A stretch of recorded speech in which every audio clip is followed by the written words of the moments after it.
sebenarnya kenapa menggunakan nama Indonesianis ya? Karena itu nama yang kayak tadi di bawah alam secara kita korpus itu udah langsung sama dengan yang kira-kira dipilih sama Anies gitu kan.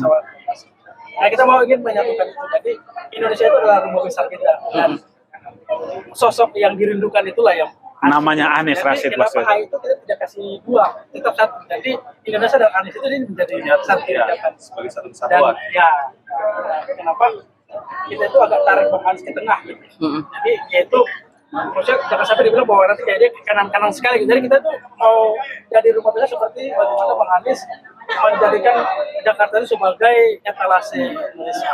Dia seperti Bang Anies sampaikan tadi, dua semangat dan spirit yang kita bawa itu kan tadi merawat semangat kebangsaan dan melintas jalan kaya. Jadi ya. Dan saya dan Bang Ajis ini orang yang terlahir, kalau kita mau bilang, jangan ajari kami tentang kebinekaan. Ya. Kami lahir di daerah yang kebinekaannya itu Maluku sangat terkenal. Suku, agama, saya bilang ya. Saya ini keluarga besar saya ada yang beda agama, ada yang beda plural suku, sangat. tidak saling mengerti bahasa. Indonesia lah, bahasa Indonesia yang membuat kami, mempersatukan kami kan gitu ya.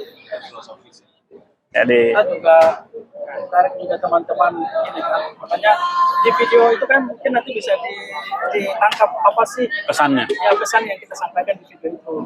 Kita tidak membedakan friksi ini, nggak ada semua ras yang berbeda-beda ini, tapi kita punya semangat bersama. Iya, iya. Kuat. Jakarta itu jadi yang tadi apa yang sudah disampaikan dan dilakukan oleh Bang Anies itu yang harus kita jaga dan kita lanjutkan. Ya, dan dieskalasi nasional. Jadi yang tadi Jakarta itu milik Bang Anies sekarang kita buka.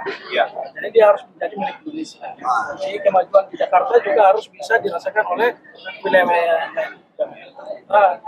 Jujur 15 tahun yang lalu kan kita ada di kampung nih. Kita datang ke Jakarta dan lihat bagaimana pembangunan yang luar biasa ya. Bisa dirasakan teman-teman. Apalagi untuk kaum muda juga kan.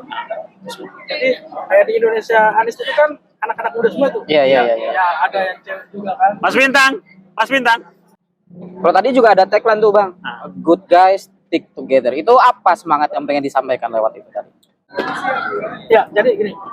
Yang pertama yang harus kita garis bawahi itu bahwa kebersamaan dulu yang harus kita jaga gitu. Iya. Karena kita tidak mau lagi seperti yang terjadi 10 tahun yang lalu Pak. Bagaimana pembelaan itu masyarakat. Kita nggak mau lagi. Iya. Kita nggak mau ada pelabelan bahwa dia ini cebong, dia ini itu juga yang penting. Itu kan polarisasi gitu kan. Kita nggak mau terjebak di situ. Iya. Sehingga tagline dan pesan-pesan yang kita ingin sampaikan di Indonesia kita nggak ada situ lagi. Iya. Jadi Indonesia Anies versus bukan Indonesia Anies. Jadi kita tidak terjebak bahwa orang kadrung, orang cebong, enggak. Justru ada orang-orang yang dulunya itu ada di jurang itu kita ingin tarik. Oke. Sudah itu. Jadi kita terikat karena persamaan. Kita melihat bahwa semua calon itu pasti baik. Siapapun itu pasti baik. Dia berangkat jalan kerja, tapi kan dari yang terbaik itu ingin memilih. Ini loh. Dari yang baik itu kita milih yang terbaik. Alat ukurnya adalah jelas pesan Mas Anies. Alat ukurnya adalah rekam jejak. Iya. Kalau visi kan Itu tadi yang disampaikan. Apa yang dibikin Mas Anies di Jakarta, ya, bagaimana beliau membangun ide gagasan keadilan diwujudkan dalam bentuk misalkan trotoar yang begitu rapi untuk semuanya, hadirnya kesamaan harga antara Pulau Seribu dengan dataran Jakarta dengan membangun Jack Grosir di Pulau Tidung kecil, ya, kemudian pelayanan transportasi, halte busway, terminal, kemudian pelabuhan yang menghubungkan daratan Jakarta dengan Pulau Seribu, itu semua dirapikan transportasinya, mengakses kepada seluruh wilayah Indonesia. Aspek keadilan itu Mas Anies hadirkan ya di Jakarta, dan ini nyata, ini karya bisa kita lihat kan gitu. Nah, ini kemudian diekstrapolasi. Hari ini kita bicara Jakarta, ekstrapolasi kita bicara Indonesia kan gitu ya, bahwa pernah dibuat di Jakarta ya, ini kemudian tinggal kita pindahkan ya. Bahasa Mas Anies yang selama ini ya saya pinjam dari Rocky Gerung, beliau memimpin dari Merdeka Selatan. Ya, nanti pindah dari Merdeka Utara. Yang selama ini menjadi pemimpin Jakarta, menjadi memimpin dari Jakarta. Ya, itu. Jadi Di situ.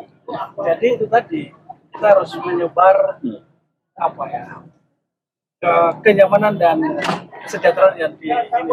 Kalau kita kenapa kita ambil potret Jakarta itu yang kayak nggak penggusuran apa? Kita nggak mau itu terjadi lagi. Dan kita yang sudah dibuktikan di Jakarta itu kita mau ini loh cara memimpin dan membangun seperti ini seperti ini. Jangan karena penggusuran itu pasti akan meninggalkan luka kan sosial. Orang tercerabut dari akar sosialnya. Nah, itu kan yang hari ini pola pembangunan yang dipraktekkan oleh Bang Anies dia nggak usut tapi dia tanya dibangun.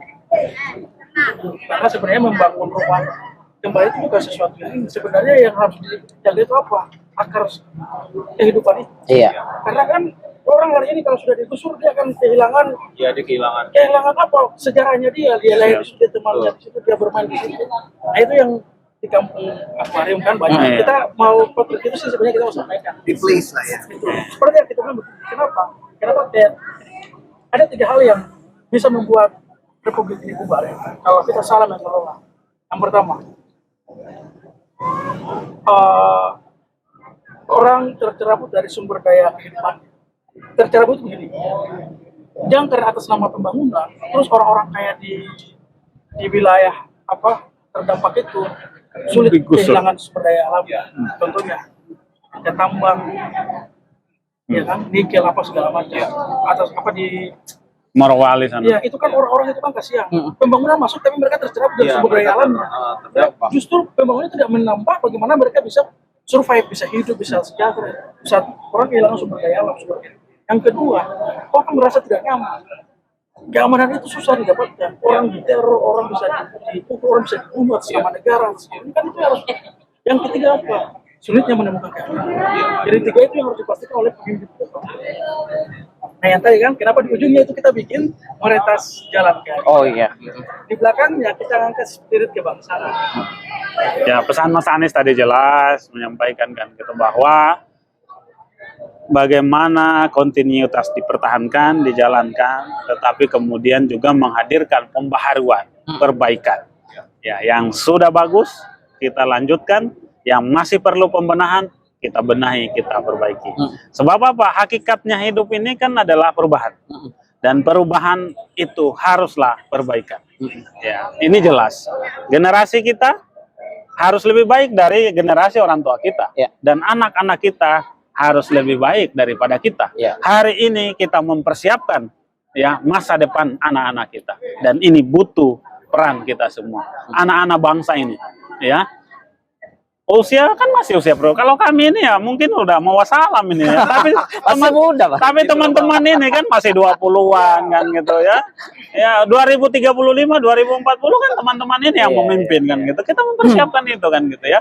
Dan jembatannya adalah bagaimana hari ini kita menghadirkan pemimpin yang benar-benar menjadi harapan kita mewujudkan Indonesia yang maju, yang sejahtera. Saya mungkin closing ya. Ya. Ya. Saya sudah closing itu. Ada pesan-pesan, Mas? Bahwa Mas Anies, Pak Anies yang kita usung tentu akan melanjutkan apa yang telah dilakukan oleh Pak Jokowi. Itu yang ingin disampaikan oleh relawan. Ya, bahwa kepemimpinan hanya berganti, tapi apa yang telah diletakkan, apa yang sudah dilakukan yang bagus-bagus, tentu akan Dilanjutkan. Gitu kan.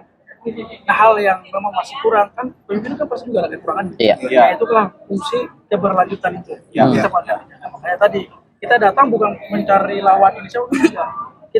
Kita adu rekam jejak mana yang lebih terbaik, itulah yang dipilih. Kalau adu misi, saya bilang Anies kan orang bisa ngarang hari ini juga, baca dari atas. Itu kan hari ini, tapi bagaimana cara membuktikannya, bagaimana cara menagihnya itu.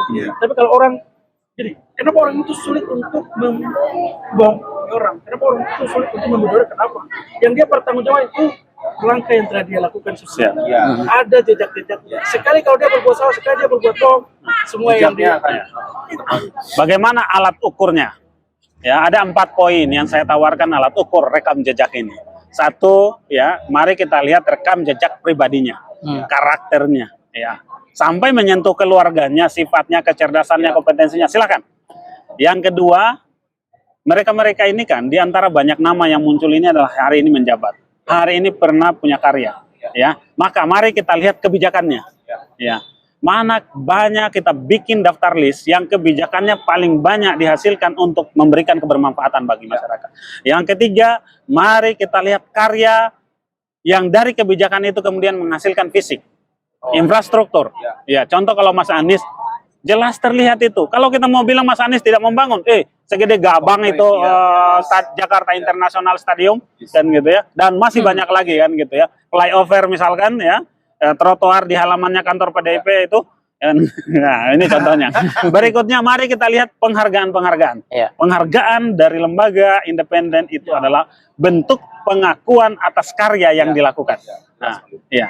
Ini yang harus kita lihat juga ya. Jadi poin pertama tadi adalah kompetensi pribadi, poin kedua kebijakan, poin ketiga karya fisik, poin keempat kebijakan. Ini ada rekam jejak. Mari kita bikin daftar listnya. Yang kita pilih adalah yang paling banyak daftar listnya. Terakhir Bang, sebelum matahari makin ke barat. Ya. Ini kan pasti cita-cita kita semua ya. 2024 Anies presiden. Ya, amin. Kemudian politik juga semakin sehat. Apa yang perlu kita upayakan bersama-sama? Ya tentu mari kita semua warga bangsa mengembangkan politik yang positif. Ini kontestasi pemilu ini kita jadikan sebagai pesta rakyat kita ya. Kita lakukan dengan riang gembira ya. Supaya kemudian bisa dilakukan dengan riang gembira, mari kita adu ide, kita adu gagasan, adu fakta dan data. Jangan adu hoax. Ya, jangan adu fitnah. Ya, sebab kita semua adalah anak bangsa, tidak boleh ada yang tersakiti, yang terlukai perasaannya oleh kata-kata dan tulisan-tulisan kita. Ya, kita saling menjaga itu. Makasih. Ya, kita cukupkan ya Bang ya. Ya, makasih. Assalamualaikum warahmatullahi wabarakatuh.